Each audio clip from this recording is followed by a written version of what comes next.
Trying to find out where I can stand here. And you want to hit the full screen button? Yeah, I'm gonna have to hold it at this point.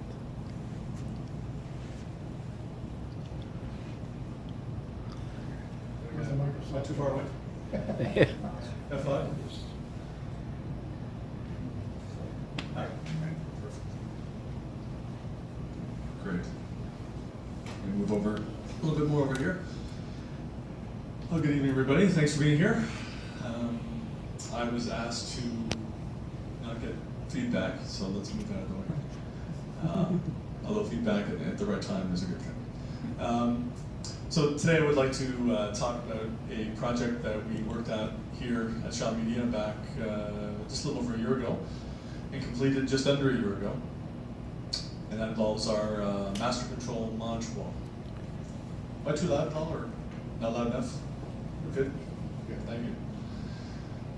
Now, before we begin, for those of you who don't know what Shaw or who Shaw Media is, we'll bring this slide up, which poses the same question. We're the specialty broadcast division of Shaw Communications. And from this building, 121 Bloor Street East, we have 35 broadcast services that originate. The 35 are essentially 15 services that are both HD and SD, 3 that are SD only, 1 that's SD, but it's a delayed Western feed, that's History SD. And we have 1 streaming Go app currently, and that's History HD, with more to come. Now, another way to look at those 35 are pictorial, because I think we all like pictures. And I like transitions, so we'll watch a few transitions here if you don't mind.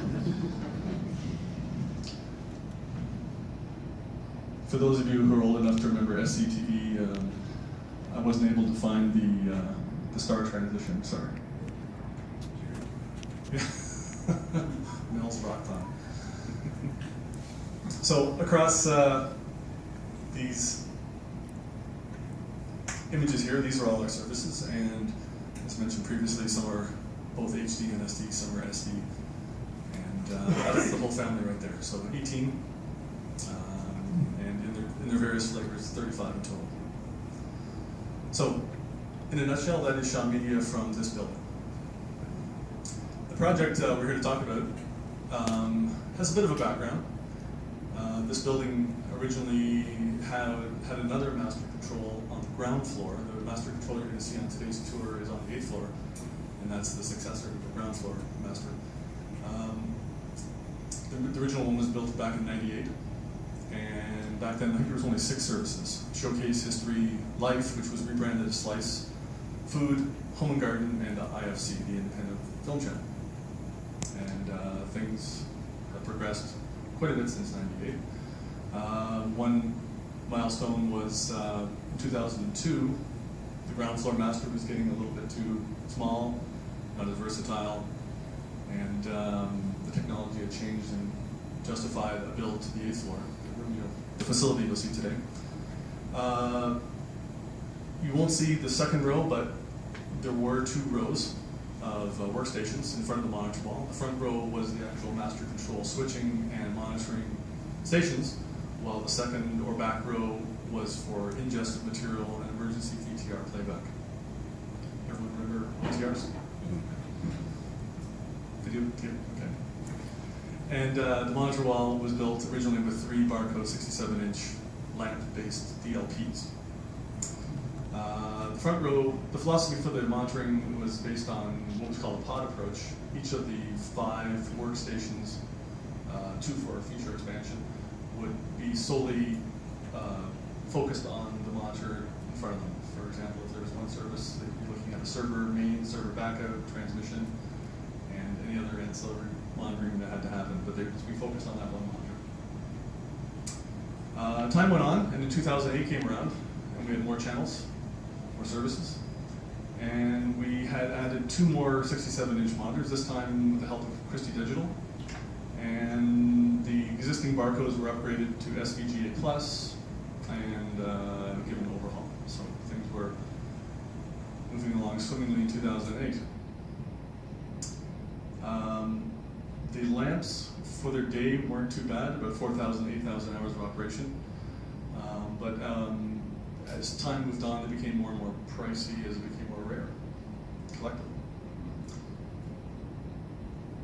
As time moved on after 2008, more channels were added.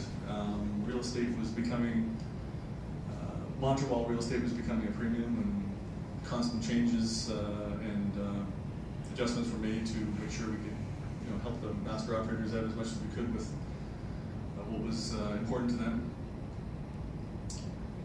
When 2013 came around, we had the additional headache of the DLP lamps were failing at a faster rate, and someone put a foot down finally and said, let's start a study and find out what we can do to perhaps replace it.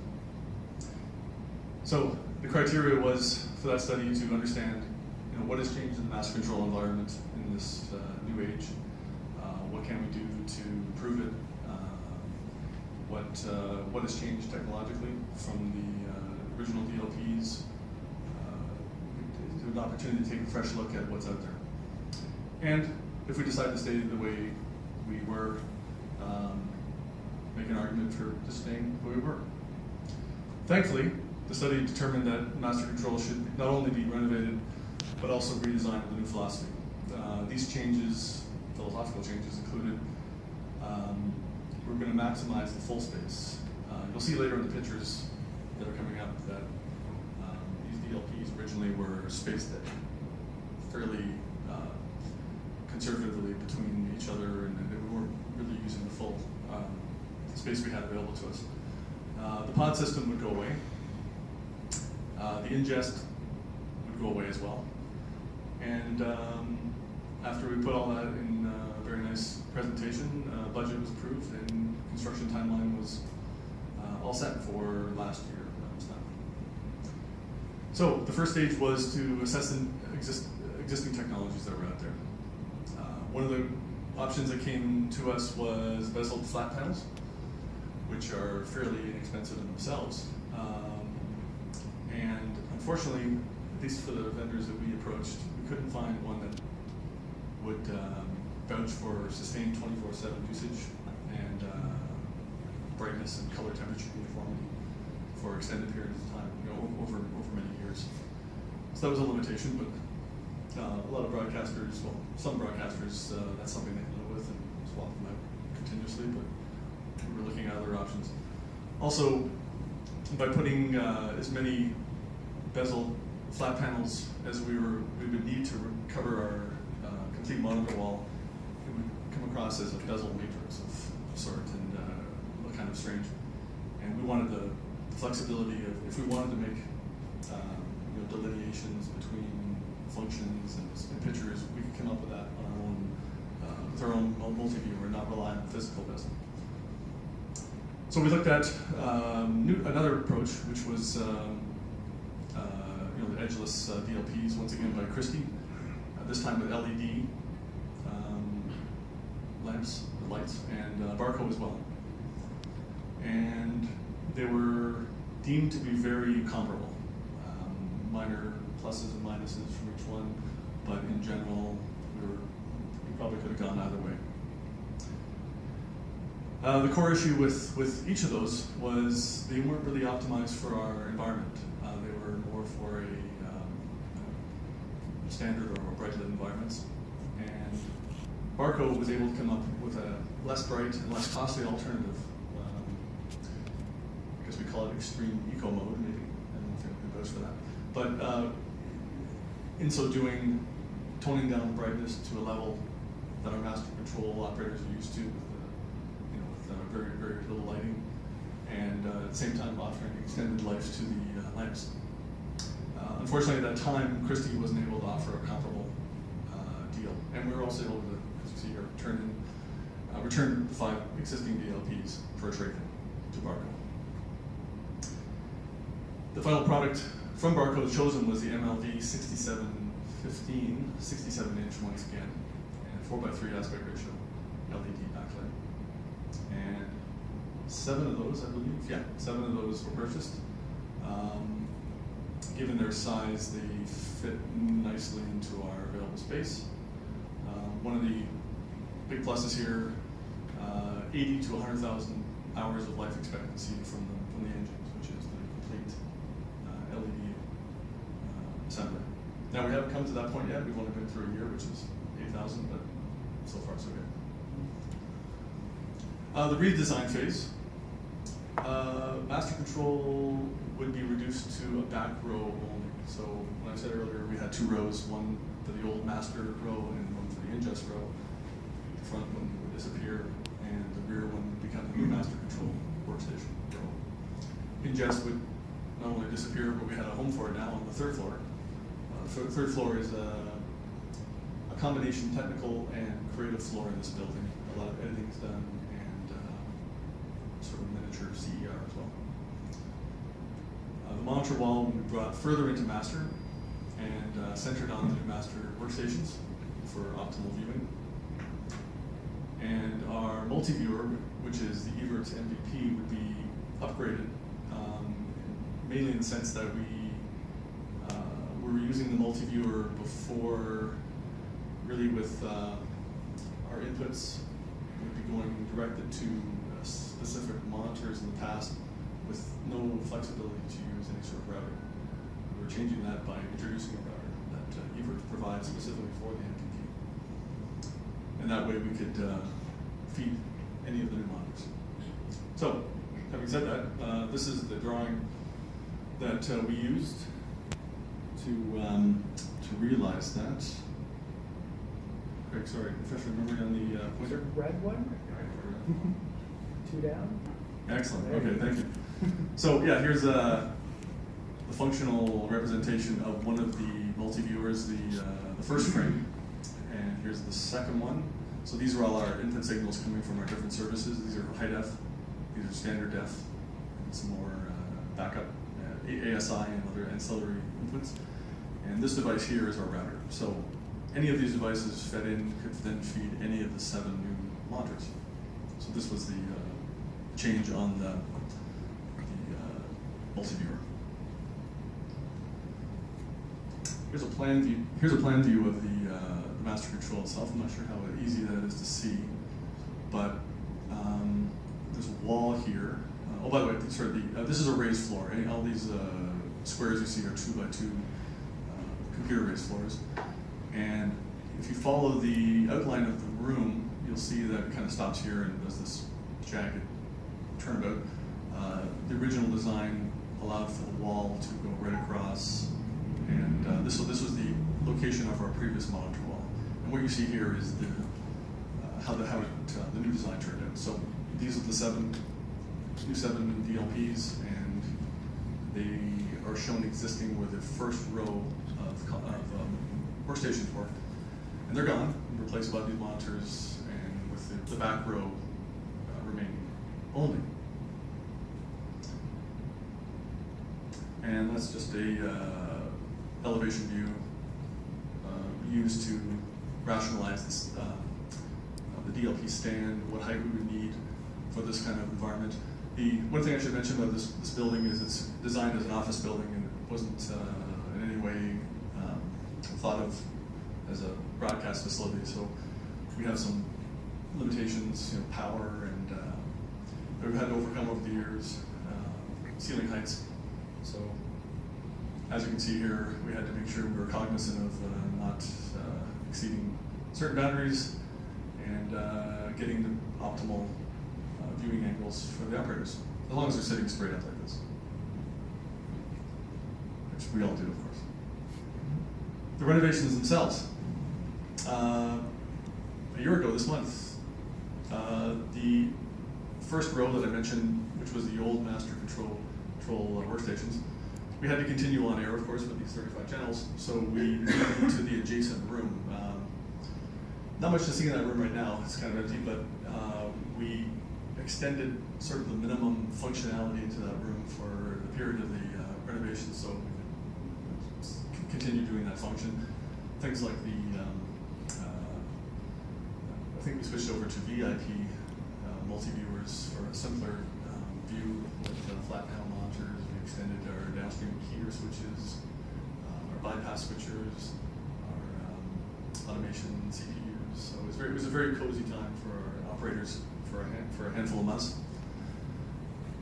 As the summer began, we renovated the room itself, and the way that was done, we tore out the front row of consoles, we rebuilt the monitor wall forward, as you saw in that plan view, into master. We added a second UPS, the circuits from a second UPS, which Craig's going to take into much more detail shortly, to provide backup power to all the equipment affected.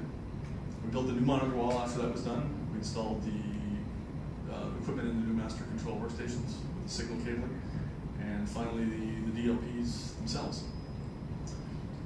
Photo time. This handsome gentleman here, Ilya, as you can see, is standing, one of the last pictures ever taken of the old monitor wall. And master, here's the back row, and in the distance, front row, and our 5 old DLPs. So this is pre-renovation.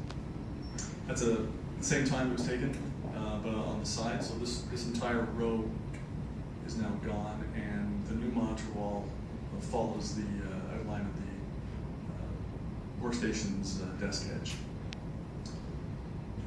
Similar view, but a little further into the installation, where we've taken the monitors out, DLPs out, and stripped all the equipment out of the consoles. Things are moving further along here. Cabling all taken out. I think probably within a day of this, the wrecking ball came in for the consoles themselves.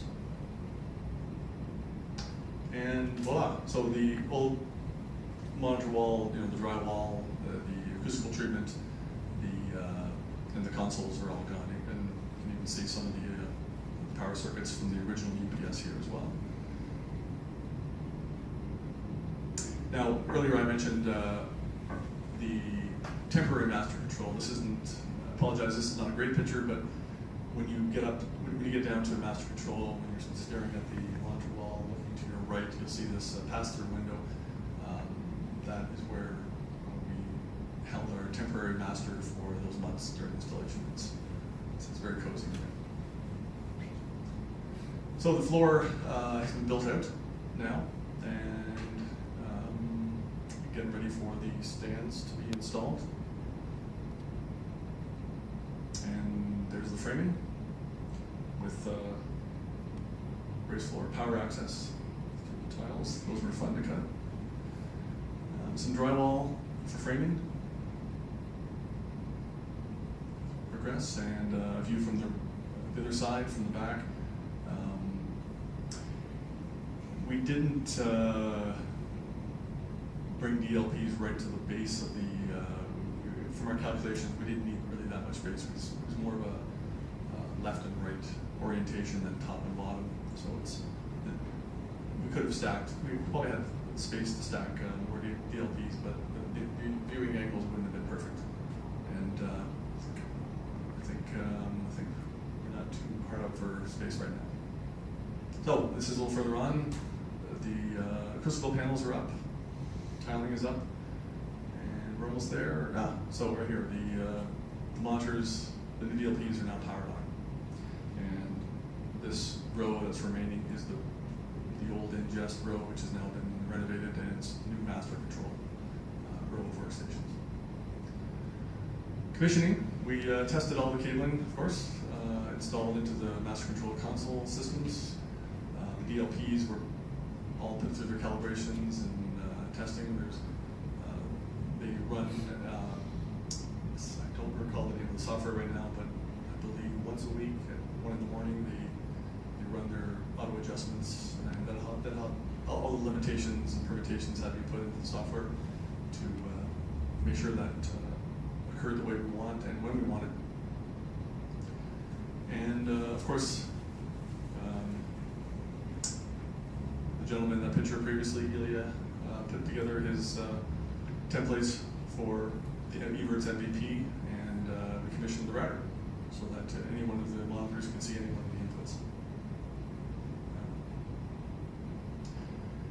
In the project itself, just as a summary, we had Barco Visual Systems as the manufacturer. Applied Electronics was the supplier and the system installer. Prodigy was the general contractor. RPG electrical contracting, and Standard Integration, which is a division of Best Broadcast, did technical installation for us.